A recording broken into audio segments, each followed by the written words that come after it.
नमस्कार दोस्तों, आप सभी का study for UPPSC with Amit के इस यूट्यूब चैनल पर बहुत बहुत स्वागत है। दोस्तों, आज का हमारा जो टॉपिक है बौद्ध धर्म है। प्राचीन भारत के इतिहास में आज का हमारा टॉपिक क्या है? बौद्ध धर्म, जो कि मोस्ट इम्पॉर्टेंट है। यहाँ से आपके एग्ज़ाम में कोई भी एग्ज़ाम हो उसमें तो यहाँ से क्वेश्चन आता ही। बौद्ध धर्म हो गया, जैन धर्म हो गया, महाजनपद काल हो गए, यहाँ से तो ज़रूर क्वेश्चन आते हैं। तो आज जो हम लोग पढ़ेंगे बौद्ध धर्म के बारे में पढ़ेंगे, इसी वीडियो में पूरा करेंगे। 30 से 40 मिनट का वीडियो रहेगा और इसी में पूरे विस्तार के साथ इसका अध्ययन करेंगे। हमने पिछले वीडियो में लगभग 2 घंटे में वैदिक युग जो है, वैदिक काल का अध्ययन किया है। जो भी उस वीडियो को नहीं देखा है वो लोग उसको जाकर ज़रूर देखें। एंशियंट हिस्ट्री नाम से प्लेलिस्ट बना है, उसमें सभी वीडियो दिया है और आप लोगों को इससे देखने से बहुत लाभ होगा। तो आज हम लोग बौद्ध धर्म शुरू करेंगे। तो बौद्ध धर्म में हमें जो देखना होता है सामान्य, तो इसमें महात्मा बुद्ध के बारे में सामान्य रूप से हमें पढ़ना होता है। तो महात्मा बुद्ध का परिचय, इसमें सबसे पहला हेडिंग क्या है? महात्मा बुद्ध का परिचय। तो महात्मा बुद्ध का जन्म जो हुआ था 563 BC, 563 BC या ईसा पूर्व में कपिल वस्तु के लुम्बिनी नामक स्थान पर हुआ था। तो ये आप एग्ज़ाम में बहुत बार पूछता कि उनका जन्म कहाँ हुआ था। तो कपिल वस्तु के लुम्बिनी नामक स्थान पर गौतम बुद्ध जी का जन्म हुआ था। गौतम बुद्ध या महात्मा बुद्ध।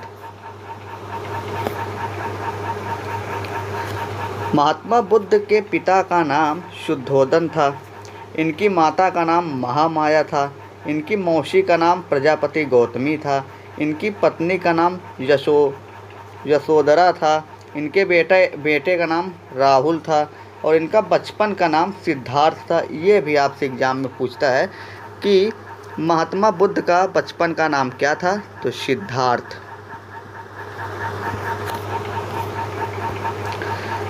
महात्मा बुद्ध के घोड़े का क्या नाम था?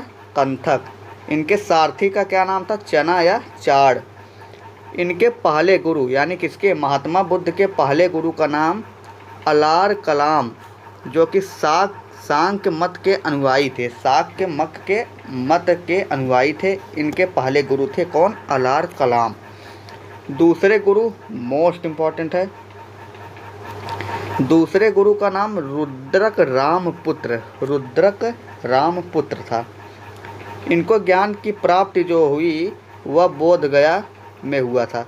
तो महात्मा बुद्ध को ज्ञान की प्राप्ति कहाँ पर हुआ? बोध गया में।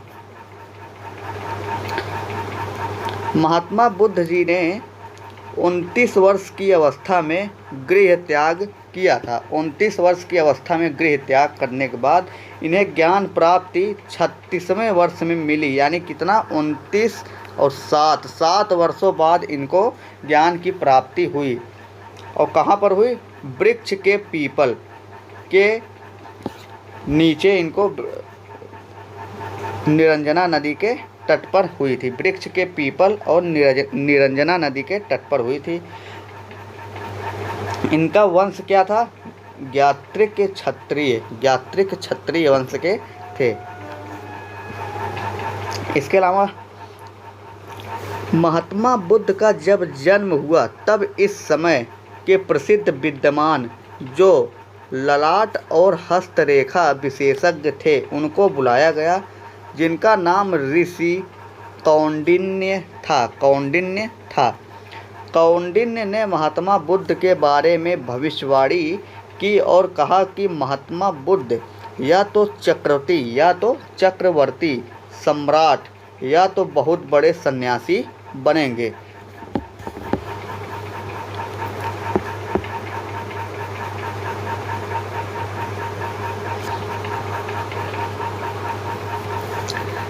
कौंडिन्य ने महात्मा बुद्ध के बारे में भविष्यवाणी की और कहा कि महात्मा बुद्ध या तो चक्रवर्ती सम्राट या तो बहुत बड़े सन्यासी बनेंगे। सन्यासी की भविष्यवाणी से महात्मा बुद्ध के पिता शुद्धोधन जो थे वो चिंतित हुए कि हमारा पुत्र जो है, हम सम्राट हैं। तो शुद्धोधन जो थे वो सोच रहे थे कि हमारा पुत्र जो है महात्मा बुद्ध, ये भी एक सम्राट बने। तो जब इनको खबर मिली कि भविष्यवाणी में यह दिखा रहा है कि सन्यासी बन सकते हैं या चक्रवर्ती सम्राट, तो इन्होंने सन्यासी का नाम सुनते ही चिंतित हो गए। फलतः महात्मा बुद्ध का मन सन्यास की तरफ ना जाए, इसलिए राजा शुद्धोधन ने बुद्ध के चारों तरफ भौतिकवादी वस्तुओं का पहरा लगवा दिया। लेकिन इसमें भी महात्मा बुद्ध का मन नहीं लगा। फलतः उनका विवाह यशोधरा नामक कन्या से करवा दी गई।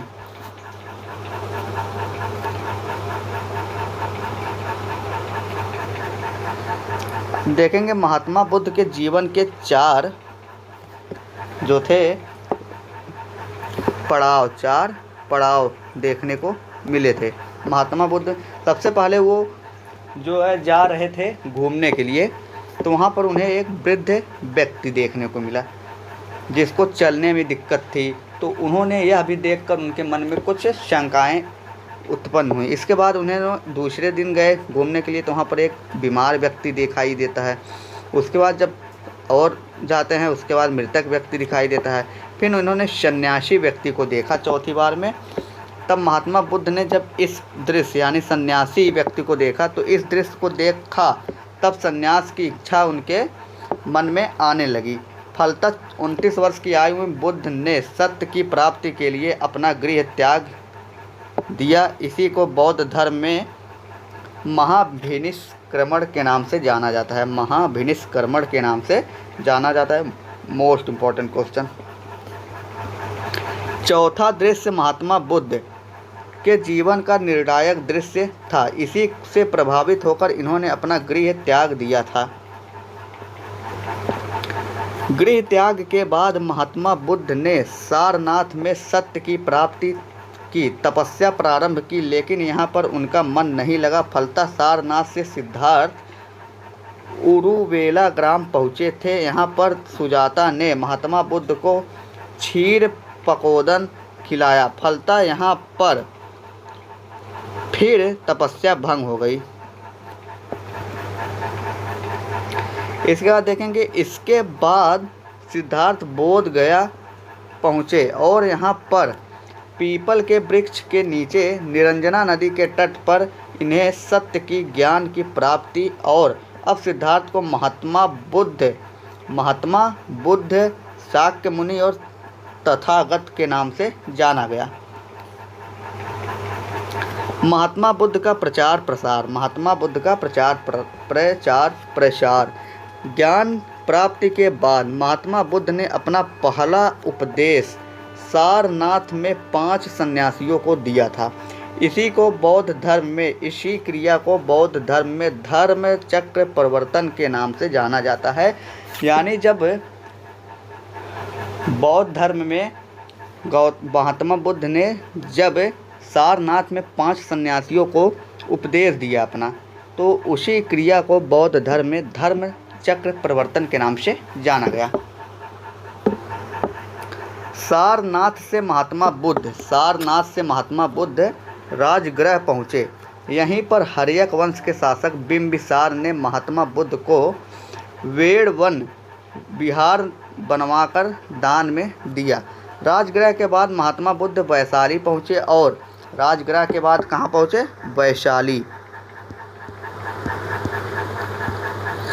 वैशाली पहुँचे और यहीं पर बौद्ध धर्म में पहली बार महिलाओं का प्रवेश हुआ। तो महिलाओं का प्रवेश सर्वप्रथम कहाँ हुआ? तो वैशाली में।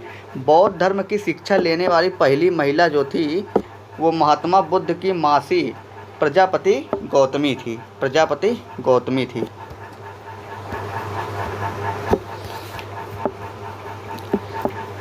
यहीं पर वैशाली की नगर वधू आम्रपाली ने भी बौद्ध धर्म की शिक्षा ली। आनंद के कहने पर मुख्यतः महिलाओं को बौद्ध धर्म में प्रवेश दिया गया। कालांतर में बौद्ध धर्म के पतन का एक कारण यह भी था वैशाली के बाद महात्मा बुद्ध कौशाम्बी पहुँचे और यहाँ पर महात्मा बुद्ध ने घोषिताराम विहार बौद्ध भिक्षु के लिए प्राप्त हुई। बौद्ध भिक्षुकों के लिए प्राप्त हुई।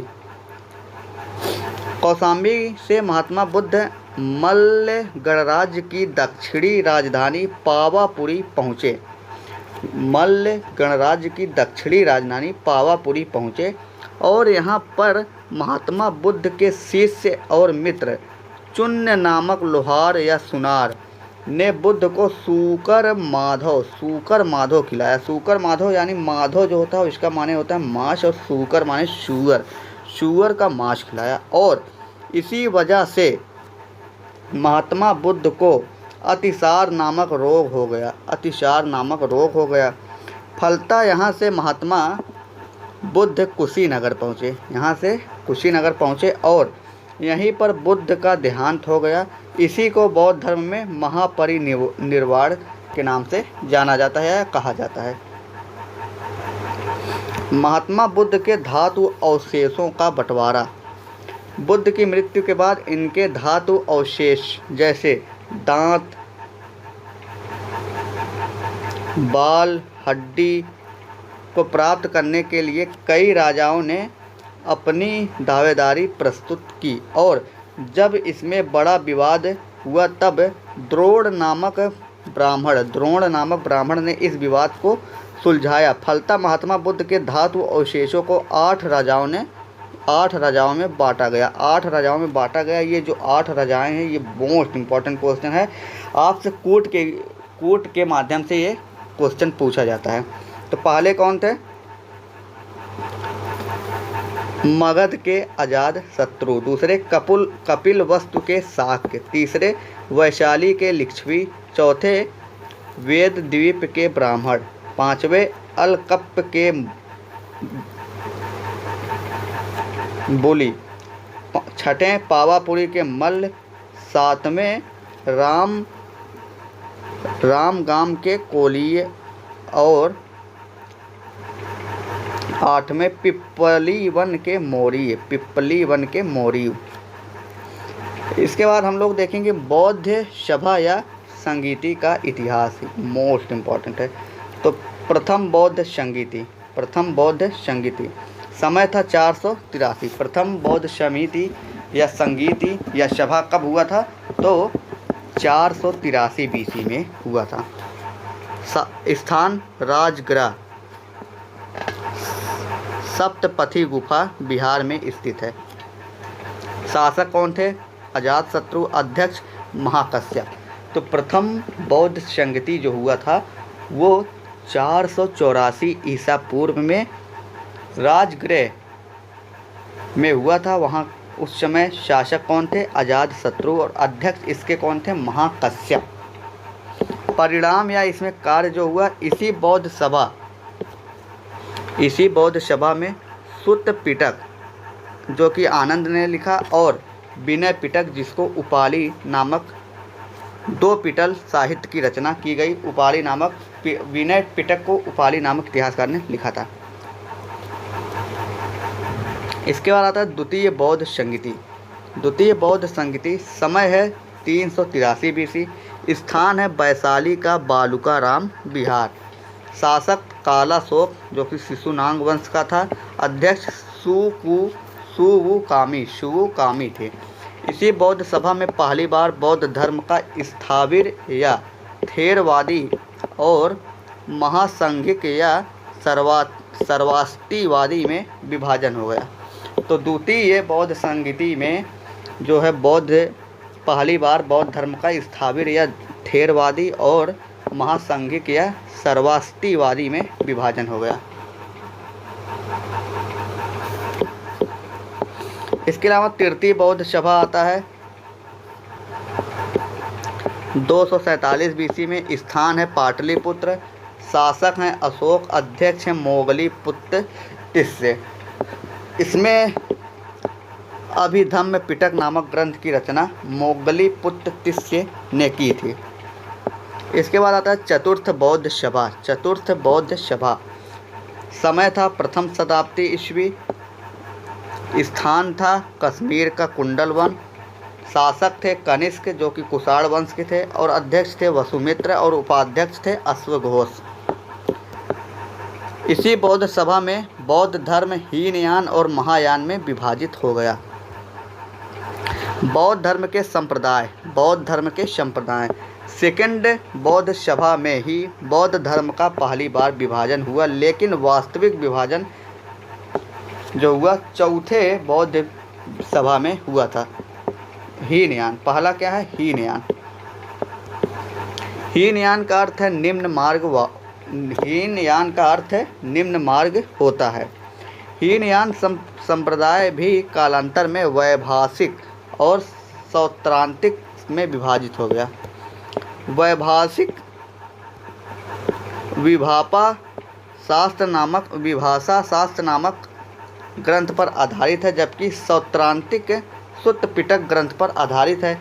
वैभाषिक के प्रमुख आचार्य वसुमित्र थे। महायान और उसके संप्रदाय। महायान अर्थात इसका शाब्दिक अर्थ उच्च मार्ग है।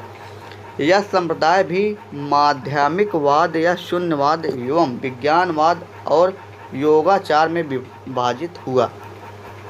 शून्यवाद को हम सापेक्षवाद या कारण कार्य सिद्धांत के नाम से भी जानते हैं। इसके मुख्य प्रवर्तक आचार्य नागार्जुन थे। इनकी पुस्तक का नाम माध्यकारिका था। इम्पोर्टेंट क्वेश्चन है। विज्ञानवाद या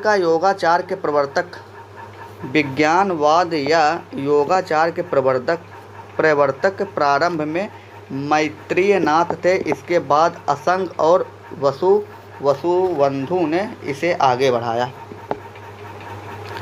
बौद्ध धर्म के अन्य संप्रदाय। कालांतर में बौद्ध धर्म में व्रजयान और कालचक्रयान जैसी शाखा का आगमन हुआ। व्रजयान, इस शाखा का विस्तार बिहार और बंगाल में हुआ। इस शाखा में बौद्ध भिक्षुकी चक्रेश्वरी देवी और तारा देवी का नाम आता है। दूसरा है कालचक्रयान। इसके प्रवर्तक मंजूश्री थे। इसमें श्री कालचक्र भी जुड़े थे। बौद्ध साहित्य। त्रिपिटक ग्रंथों की रचना पाली भाषा में हुई है। सुत्त पिटक, इसके लेखक जो थे आनंद थे। सुत्त पिटक के लेखक कौन थे? आनंद। इसमें महात्मा बुद्ध के उपदेशों का संकलन किया गया है। सुत्त पिटक में महात्मा बुद्ध के उपदेशों का संकलन किया गया है। सुत्त पिटक को 5 निकायों में बांटा गया है। पहला क्या है? अंगुत्तर निकाय। दूसरा है संयुक्त निकाय। तीसरा है दिग्घ निकाय। चौथा है मध्यम निकाय और 5वां है खुद्दत निकाय। इसके अलावा दूसरा साहित्य में जो है विनय पिटक। इसके लेखक उपाली नामक नाई थे। इस ग्रंथ में बौद्ध धर्म से संबंधित नैतिक व आचार विचार के नियमों का उल्लेख मिलता है। इसके बाद तीसरा है अभिधम्म पिटक। लेखक थे मोगली पुत्र तिस्य। इस ग्रंथ में बौद्ध धर्म के दार्शनिक सिद्धांतों का उल्लेख देखा जाता है। इसके बाद जातक कथा। इसको पाली भाषा में लिखा गया है। कुल जातक कथाएं जो है 549 है। कितनी है? 549, 549। इन कथाओं में महात्मा बुद्ध के पूर्व जन्म की बातों का उल्लेख किया गया है। बौद्ध धर्म से संबंधित सिद्धांत। बौद्ध धर्म में त्रिरत्न, मध्यम मार्ग, 4 आर्य सत्य नामक सिद्धांतों का उल्लेख मिलता है। अशोक के भाब्रू वैरात अभिलेख में हमें त्रिरत्न का उल्लेख मिलता है। त्रिरत्न में हमें बुद्धम धम्मम संघम की बात देखने को मिलती है। 4 आर्य सत्य। पहले आर्य सत्य में महात्मा बुद्ध ने दुख के बारे में बताया और माना है कि जन्म और मरण दोनों दुखमयी है। इसीलिए बुद्ध ने कहा कि सत्वम दुखम अस्ति, अर्थात सभी जगह दुख विद्यमान है। दूसरा है दुख समुदाय, इसमें दुखों के कारण पर चर्चा की गई है। नोट, इसी दूसरे आर्य सत्य में प्रतीय समुत्पाद अर्थात कारक कार्य सिद्धांत का उल्लेख मिलता है। इसके बाद आता है अष्टांगी मार्ग। अष्टांगी मार्ग में है सम्यक दृष्टि, इसका मतलब होगा वस्तु का वास्तविक ज्ञान।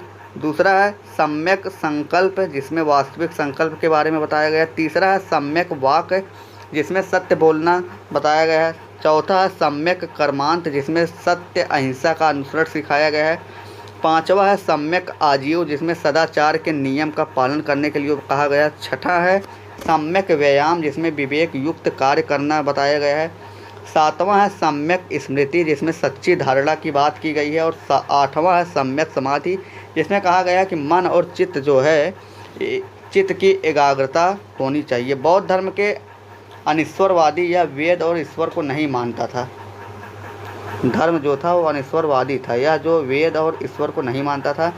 यह पुनर्जन्म पर विश्वास करता था, यह आत्मा से विश्वास नहीं करता था। बौद्ध धर्म में प्रवेश को उपसंपदा कहा जाता था। बौद्ध धर्म और जैन धर्म का तुलनात्मक अध्ययन।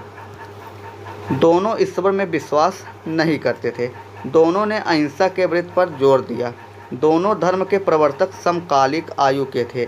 दोनों धर्म के प्रवर्तकों ने दुख को ही अपने केंद्र में रखा। बौद्ध धर्म के पतन के कारण क्या थे? सबसे पहला कारण है बौद्ध मठों में व्याप्त भ्रष्टाचार। दूसरा है बौद्ध धर्म का विभाजन। तीसरा है बौद्ध धर्म के ऊपर शंकराचार्य का प्रहार। चौथा है स्त्रियों का बौद्ध संघ में प्रवेश। पांचवा है तुर्कों का आक्रमण। और छठा है पुष्यमित्र शुंग की प्रतिक्रिया। तो यहाँ पर दोस्तों हमारा बौद्ध धर्म समाप्त होता है। हम लोग अगले वीडियो में जैन धर्म के बारे में विस्तार पूर्वक पढ़ेंगे। आपका वीडियो को ज़रूर